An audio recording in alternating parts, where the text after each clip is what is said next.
Bayangkan kamu bisa pensiun di usia 40 tahun, bahkan lebih cepat dari itu. Kamu bebas dari rutinitas pekerjaan, punya banyak waktu untuk melakukan hal-hal yang kamu sukai, dan tetap memiliki penghasilan yang cukup. Terdengar seperti mimpi, kan? Nah, itulah konsep dari gerakan FIRE atau Financial Independence, Retire Early, kebebasan finansial dan pensiun dini.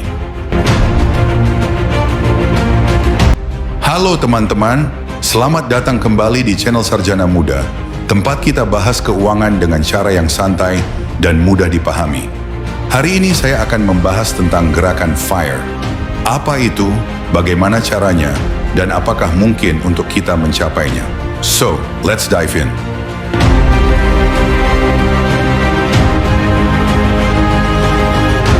Jadi apa sih FIRE itu?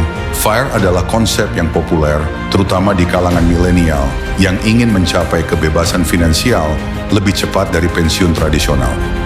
Biasanya, orang-orang bekerja sampai umur 60 atau 65 tahun. Tapi dalam gerakan FIRE, tujuannya adalah pensiun lebih cepat, mungkin di usia 40-an, 30-an, atau bahkan lebih muda dari itu. Caranya gimana? Intinya, kamu menabung dan berinvestasi secara agresif dalam jangka waktu singkat, sehingga kamu punya cukup uang untuk hidup tanpa harus bekerja lagi. Sounds good, right?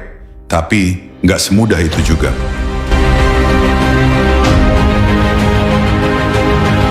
Untuk mencapai FIRE, ada dua prinsip utama yang harus dipegang. Yang pertama, menabung besar-besaran. Biasanya orang-orang yang menjalani FIRE menyisihkan 50%, bahkan sampai 70% dari penghasilan mereka untuk diinvestasikan. Yang kedua, berinvestasi. Uang yang ditabung nggak cuma didiamkan di rekening bank, tapi diinvestasikan ke instrumen yang bisa memberikan pengembalian lebih besar, seperti saham, reksadana, atau properti. Tujuannya adalah agar uangmu bisa berkembang dengan cepat melalui bunga majemuk. Oke, sekarang kita masuk ke bagian yang seru. Gimana sih caranya mencapai FIRE? Pertama, kamu harus tahu number atau angka kebebasan finansialmu. Ini adalah jumlah uang yang perlu kamu miliki untuk bisa hidup dari investasi tanpa harus bekerja lagi. Biasanya, rumus yang dipakai adalah 25 kali dari pengeluaran tahunanmu. Misalnya, kalau kamu butuh 100 juta per tahun untuk hidup nyaman, berarti kamu butuh 2,5 miliar di investasi. Uang ini akan diinvestasikan, dan biasanya orang menggunakan safe withdrawal rate sebesar 4%. Jadi kamu bisa menarik 4% dari investasi tersebut setiap tahun, dan uangmu tetap tumbuh. Kedua, kita harus hidup lebih hemat. Orang-orang yang berhasil mencapai FIRE seringkali menjalani gaya hidup minimalis. Bukan berarti harus hidup susah, tapi lebih ke memilih pengeluaran yang benar-benar penting. Misalnya, nggak terlalu sering makan di luar, memilih transportasi yang lebih murah, atau memprioritaskan barang-barang berkualitas daripada yang konsumtif. Yang ketiga, cari penghasilan tambahan. Jangan hanya bergantung pada satu sumber pendapatan. Banyak orang yang menjalani FIRE memiliki usaha sampingan, investasi properti, atau pekerjaan freelance untuk menambah pemasukan.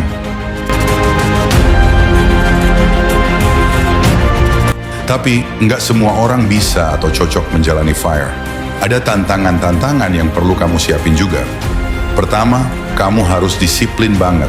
Nggak boleh gampang tergoda untuk boros atau keluar dari rencana tabungan dan investasi.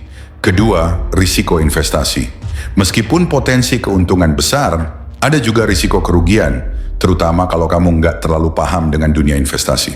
Dan yang terakhir, hidup setelah FIRE. Banyak orang yang setelah pensiun dini malah bingung mau ngapain. Kebosanan bisa datang kalau kamu nggak punya rencana jangka panjang setelah nggak bekerja.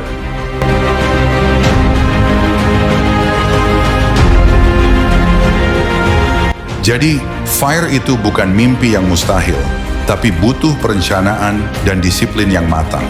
Kalau kamu memang ingin mencapai kebebasan finansial dan pensiun lebih cepat, kamu harus siap untuk menabung besar-besaran, berinvestasi dengan cerdas, dan hidup dengan gaya yang lebih sederhana. Gimana menurut kalian? Apakah konsep FIRE ini menarik buat dicoba? Jangan lupa share pendapat kalian di kolom komentar ya.